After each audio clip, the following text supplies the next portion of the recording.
ఆశ్రయ నీవేనా, ప్రయాసపడి సమస్త జనులకు విశ్రాంతినిచ్చే దీవెనా, దుఃఖిత పీడిత నిరాధారులకు ఆశ్రయ నీవేనా, అనుదిన రక్షణ సువార్తనందించు పరమ నివేదనా, అనుదిన రక్షణ సువార్తనందించు పరమ నివేదనా, యేసయ్య దీవెనా, యేసయ్య దీవెనా, యేసయ్య దీవెనా, యేసయ్య దీవెనా.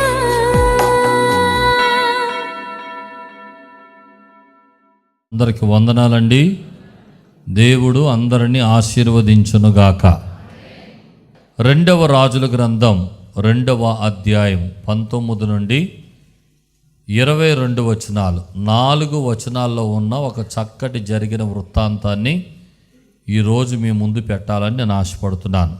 అందరం కలిసి ఒక్కసారిగా ఈ మాటలు చదువుకుందాం. అంతటా ఆ పట్టణపు వారు, ఈ పట్టణం ఉన్న చోటు రమ్యమైనదని మా ఏలిన వాడవైన నీకు కనబడుచున్నది, కానీ నీళ్లు మంచివి కావు, అందుచేత భూమియు నిస్సారమై ఉన్నదని ఎలీషాతో అనగా, అతడు క్రొత్త పాత్రలో ఉప్పు వేసి నా యొద్దకు తీసుకుని రండని వారితో చెప్పెను.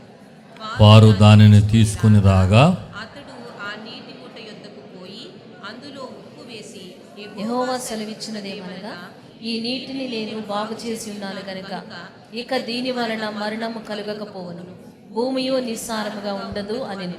కాబట్టి నేటి వరకు ఎలీషా చెప్పిన మాట చొప్పున ఆ నీరు మంచిదై ఉన్నది. స్తోత్రం, హల్లెలూయా. ఇక్కడ జరిగిన ఒక సందర్భాన్ని మనం చదువుతున్నాం.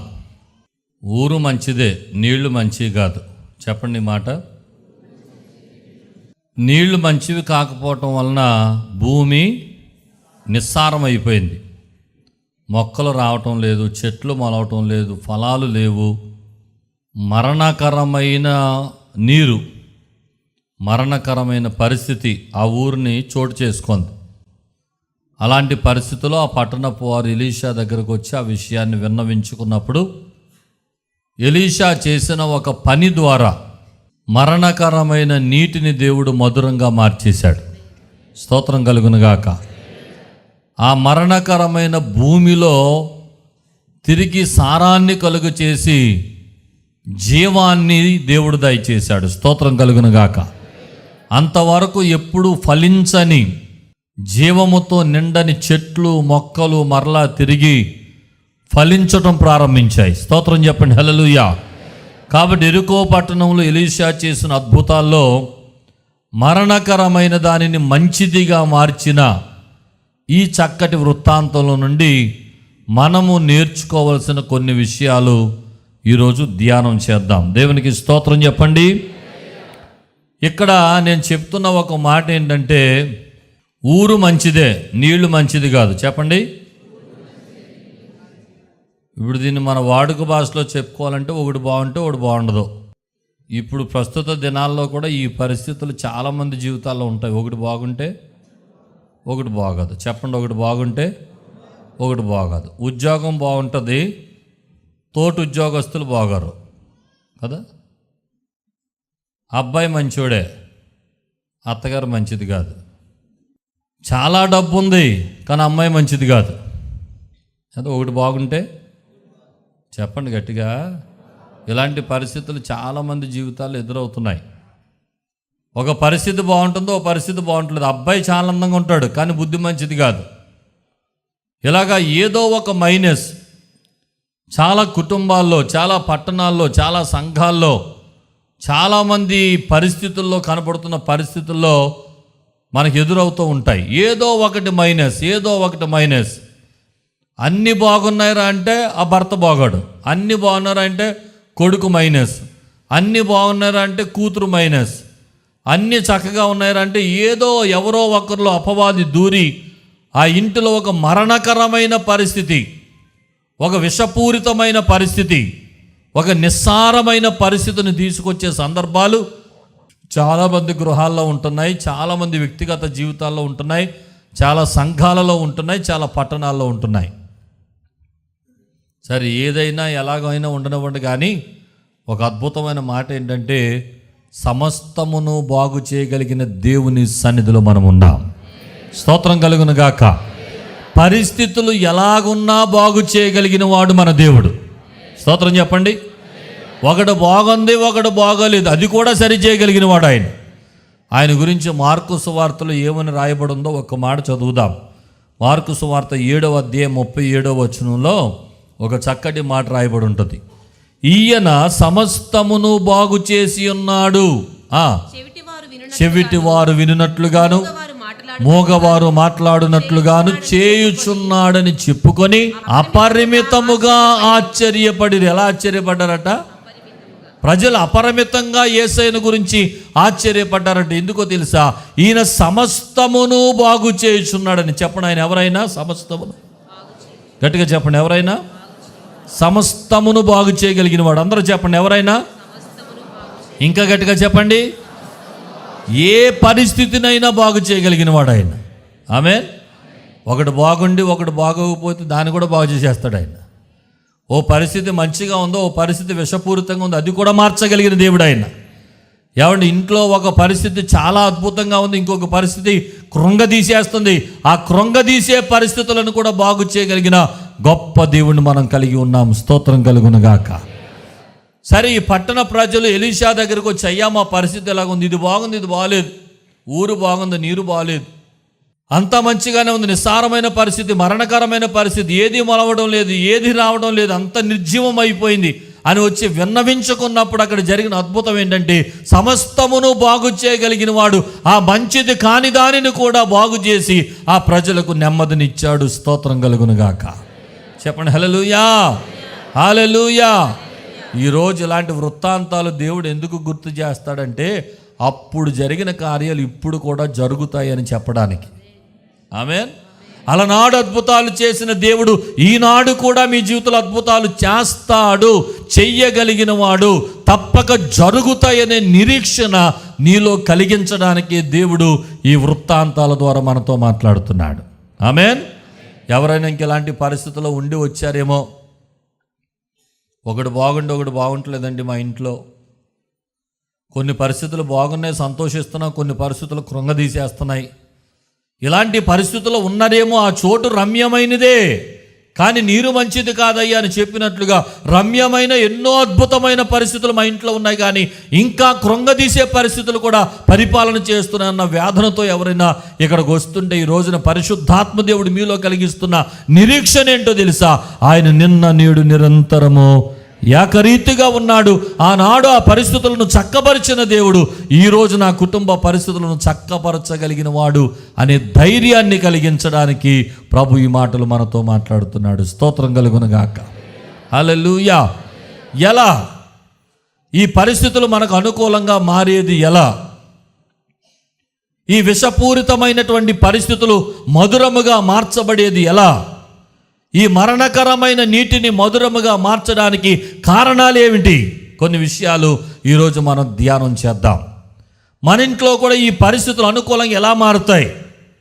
బాగున్నవి బాగున్నాయి, బాగోలేని పరిస్థితులు, కృంగదీస్తున్న పరిస్థితులు అనుకూలంగా మార్చబడేది ఎలా?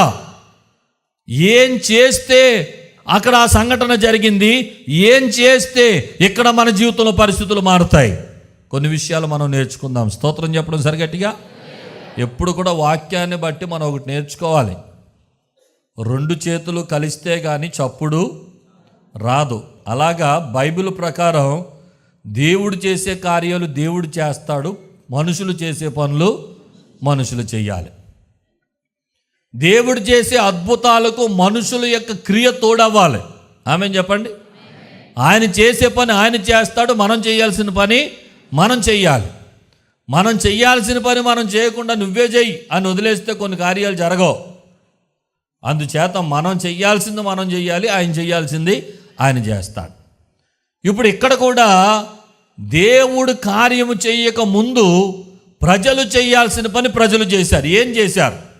వాళ్ళు ఏం చేస్తే ఈ రోజున ఈ నిస్సారమైన పరిస్థితులు సారవంతంగా మార్చబడ్డాయి, వారు ఏం చేస్తే ఈ మరణకరమైన నీటిని మధురముగా దేవుడు మార్చాడో ఆ ప్రజల దగ్గర నుండి మనం నేర్చుకోవలసింది ఏంటో ఒక 7 విషయాలు త్వరగా మనం జ్ఞాపకం చేసుకొని ముందుకు వెళదాం. స్తోత్రం చెప్పండి, హల్లెలూయా.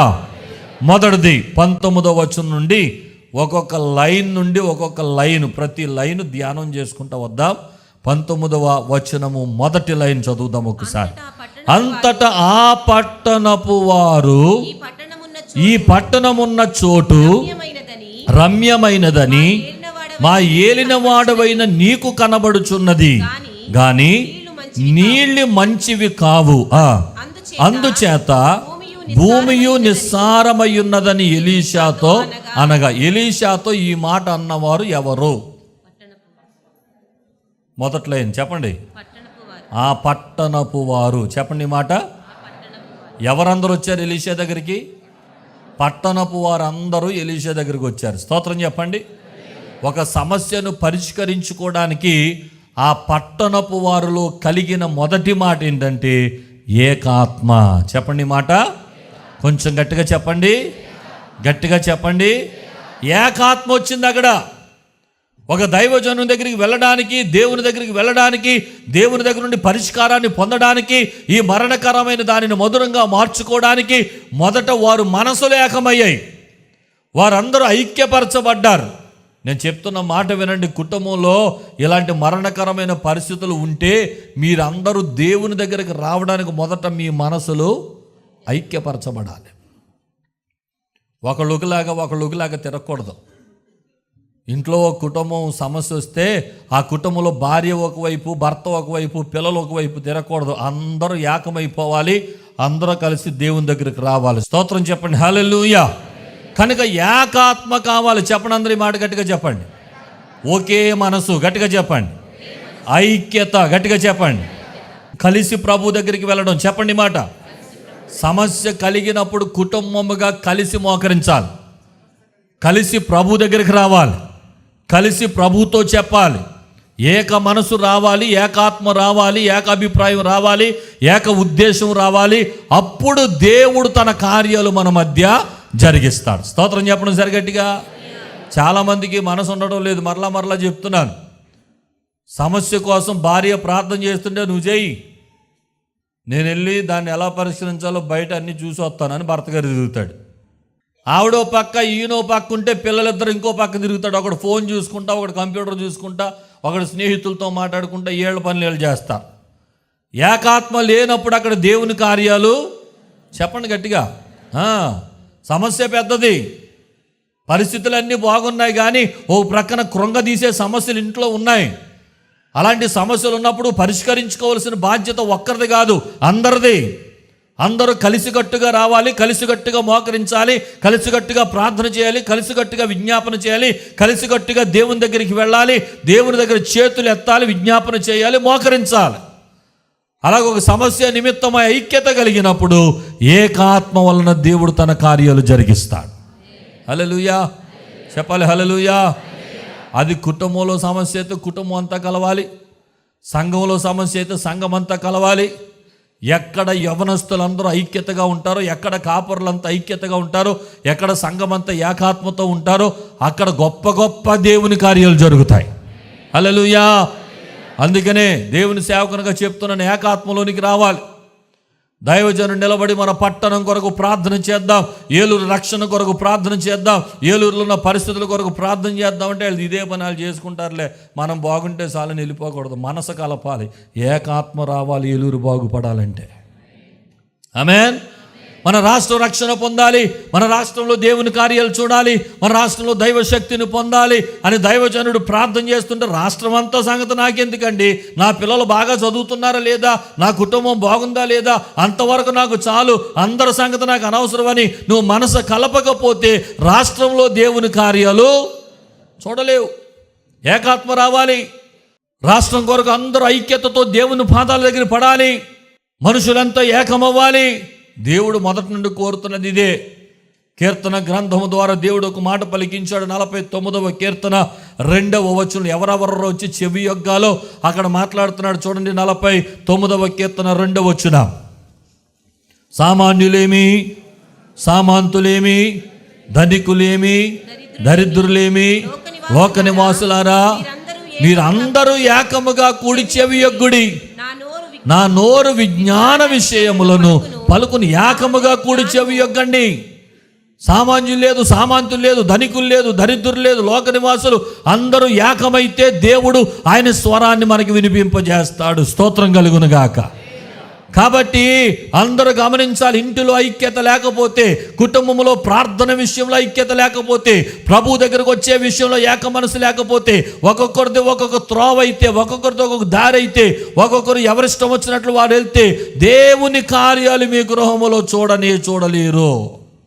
ఎలీషా దగ్గరికి పట్టణమంతా ఏకాత్మతో వచ్చినట్లుగా ఒక సమస్య విషయమై దేవుని దగ్గరకు ఏకాత్మతో రావాలి. స్తోత్రం కలుగునుగాక. మొదటిది చెప్పండి. మొదటి మాట ఏంటి? ఏకాత్మ. రెండవ మాట, ఆ పట్టణపు వారు సమయమును సద్వినియోగము చేసుకున్నారు. చెప్పండి, సమయమును. ఏ విషయంలో అడిగితే అక్కడే. ఎలీషా ఎరుకోకు రాగానే వీరందరూ ఎలీషా దగ్గరికి వచ్చేసారు. స్తోత్రం చెప్పండి. దైవజనుడు మన పట్టణానికి వచ్చాడు. మన పట్టణము నుండి ఆయన వెళ్ళిపోక ముందే మన సమస్యను దైవజనుడి దగ్గరికి మనం తీసుకువెళ్ళాలి. టైం వేస్ట్ చేయొద్దు. ఎందుకో తెలుసా? టైం వేస్ట్ చేస్తే ఎలీషా ఇక్కడ ఉండడం మళ్ళీ వేరే ఊరికి వెళ్ళిపోతాడు. ఎలీషా అలాగే తిరుగుతున్నాడు అక్కడ నుండి.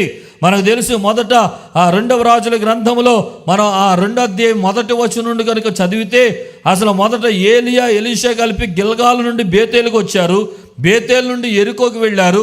మళ్ళీ ఎరుకో నుండి తిరిగి బేతేలుకి వెళ్ళిపోయాడు. ఒక చోట స్థిరంగా ఉండే వ్యక్తి కాదు ఎలీషా. ఆ ఎరుకోలోనే ఉండిపోయే వ్యక్తి కాదు ఎలీషా.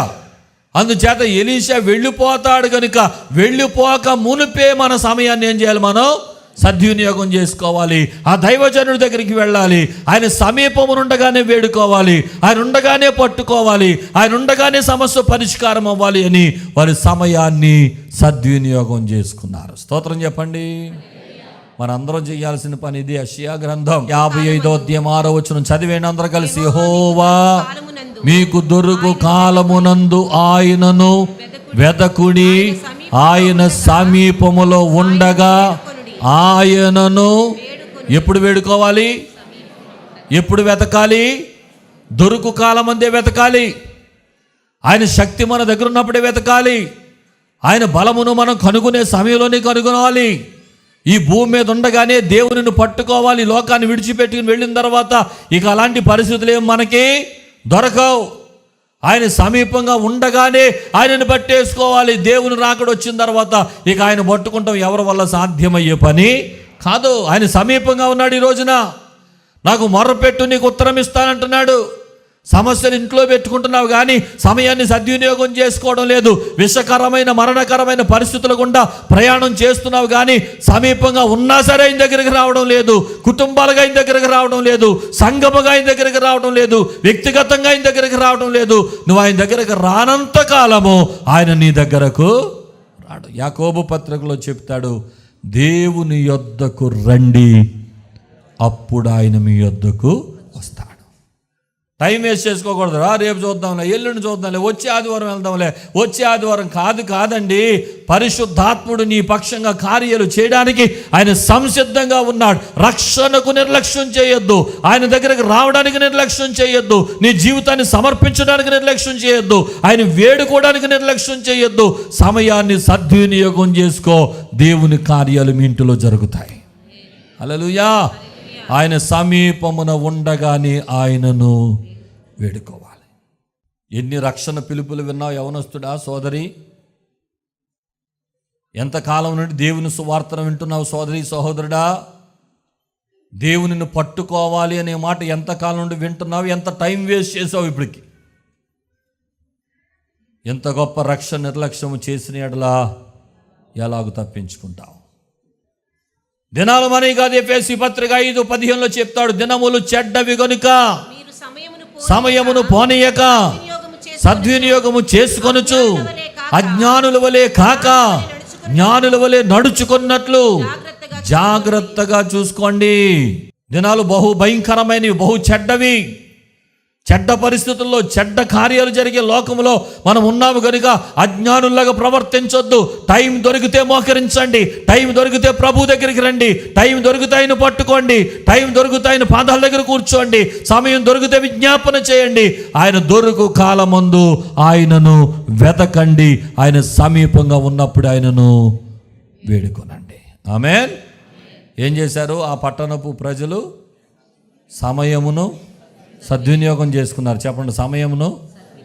మొదటి మాట, వారు ఏకాత్మ కలిగి ఉన్నారు. రెండవది, వారు గట్టిగా చెప్పండి, సమయమును సద్వినియోగం చేసుకున్నారు. మన జీవితాల్లో కూడా మరణకరమైనవి మధురంగా మార్చబడాలంటే ఒకటి, ఇంటిలో అందరికీ ఏకాత్మ ఉండాలి. రెండవది, సమయమును సద్వినియోగపరచుకోవాలి. మూడో విషయానికి వద్దాం. స్తోత్రం చెప్పండి, హల్లెలూయా.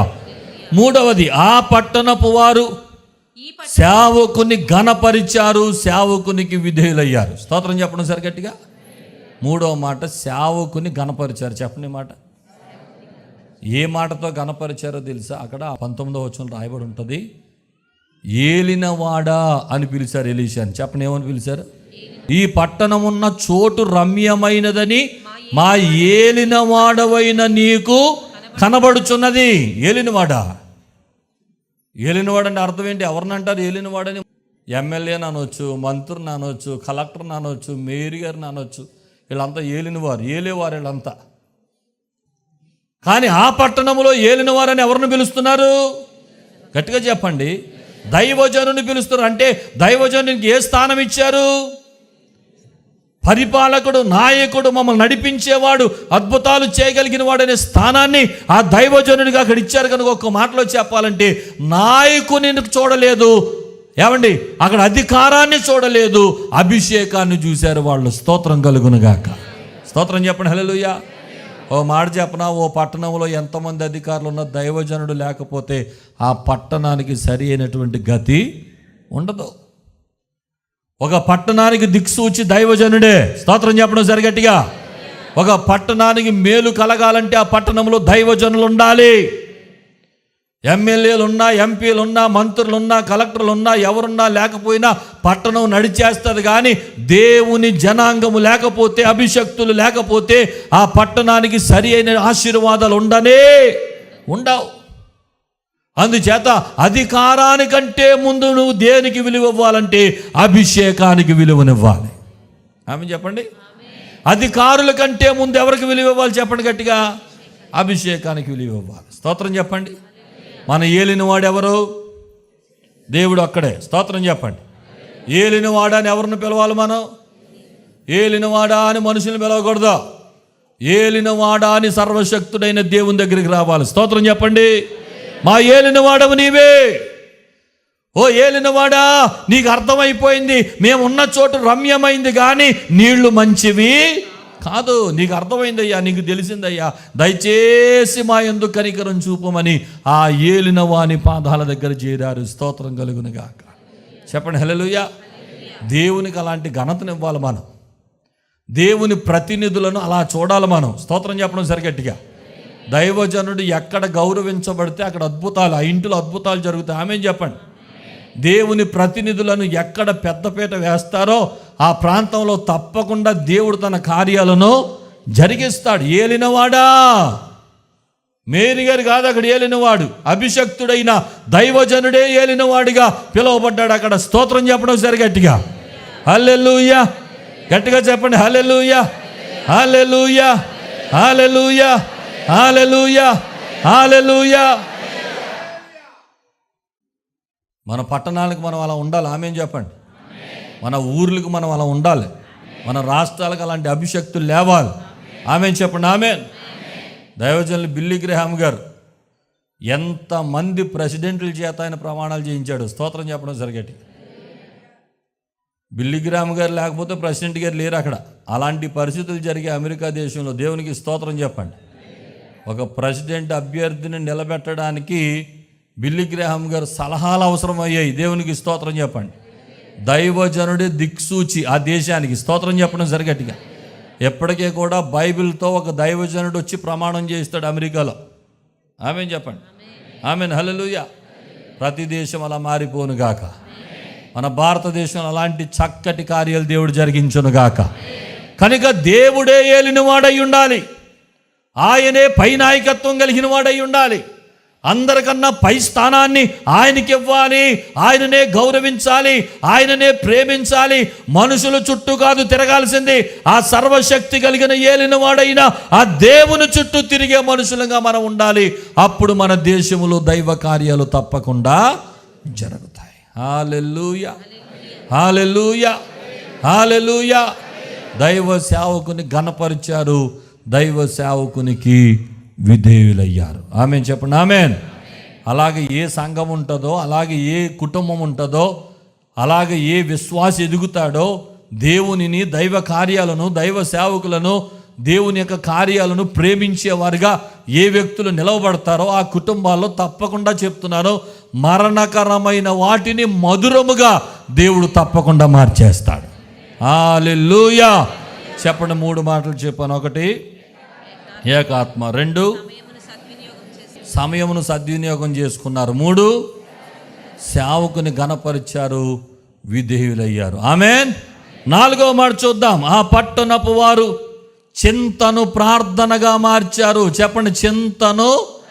వరకు ఒక సమస్య ఉంది. అయ్యా మా పట్టణం రమ్యమైందని నీకు తెలుసు, కానీ మా పట్టణంలో ఏం మంచిగా లేదు, నీళ్లు మంచిగా లేవు, విషపూరితమైన నీళ్లు వచ్చేసాయి, నిస్సారమైపోయింది భూమి, ఫలాలు లేవు, మొక్కలు మొలవలేదు, చెట్లు రావడం లేదు, ఒక భయంకరమైన వాతావరణం పరిపాలన చేస్తుంది అనే విషయాన్ని తీసుకెళ్లి దైవజనుడైన ఎలీషా దగ్గర వారు విన్నవించుకున్నారు. వారి చింతను ప్రార్థనగా మార్చారు. స్తోత్రం కలుగును గాక.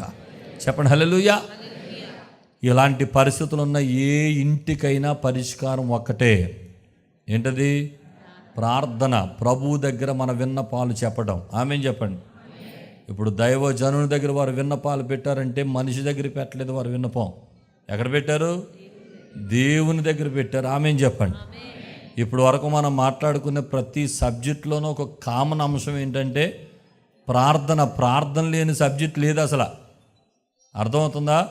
ప్రార్థన అన్ని పాఠాల్లో ఒక ముఖ్యమైన పాఠం. ప్రార్థన ఉంటేనే ఆ ఇంట్లో అద్భుతాలు జరుగుతాయి. ప్రార్థన ఉంటేనే ఆ విశ్వాసులు అద్భుతాలు జరుగుతాయి. ప్రార్థన ఉంటేనే ఒక నిర్జీవమైనది సజీవంగా మార్చబడుతుంది. ప్రార్థన ఉంటేనే అక్కడ మరణకరమైనది మధురంగా మార్చబడుతుంది. ప్రార్థన ఉంటేనే ఆ పట్టణానికి క్షేమం, కుటుంబానికి క్షేమం, ఆ విశ్వాసికి క్షేమం.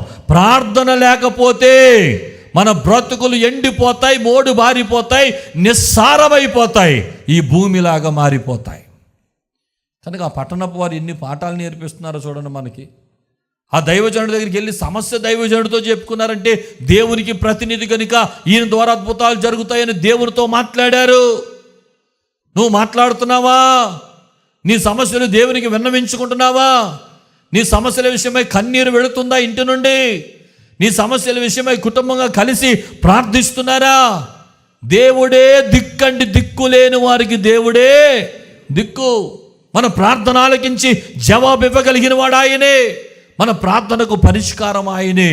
కనుక ప్రార్థించకపోతే ఏ కార్యాన్ని చూడలేవు. యాకోబు పత్రికలు అంటాడు, కొందరు అడగకనే పొందకై ఉన్నారు అని అంటాడు. అడగకపోవటం వల్ల పొందట్లేదు కొంతమంది.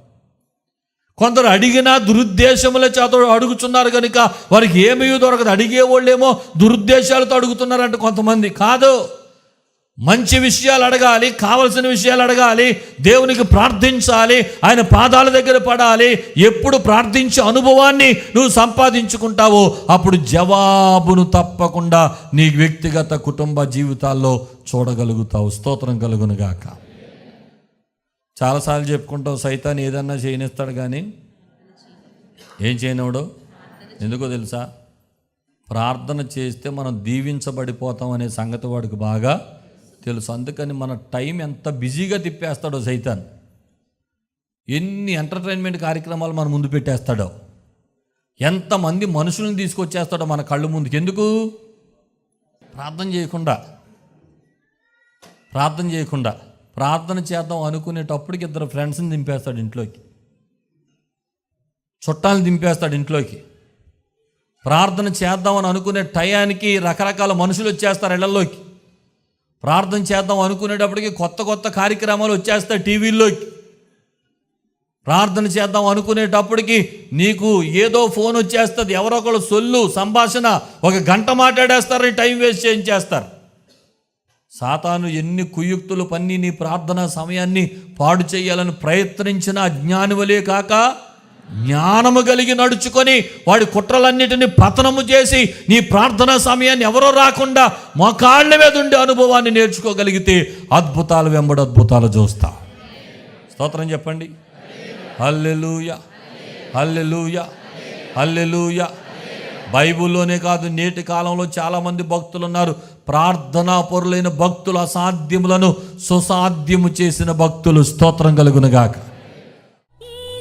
మా చిరునామా పాస్టర్ ఎం జ్యోతిరాజు, శాంతినగర్, ఏలూరు 534007, పశ్చిమ గోదావరి జిల్లా, ఆంధ్రప్రదేశ్.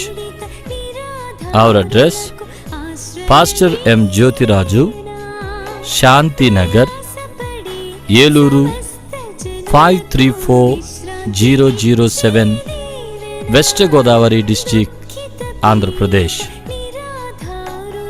మా ఫోన్ నంబర్లు 8007773333 మరియు 800877774444.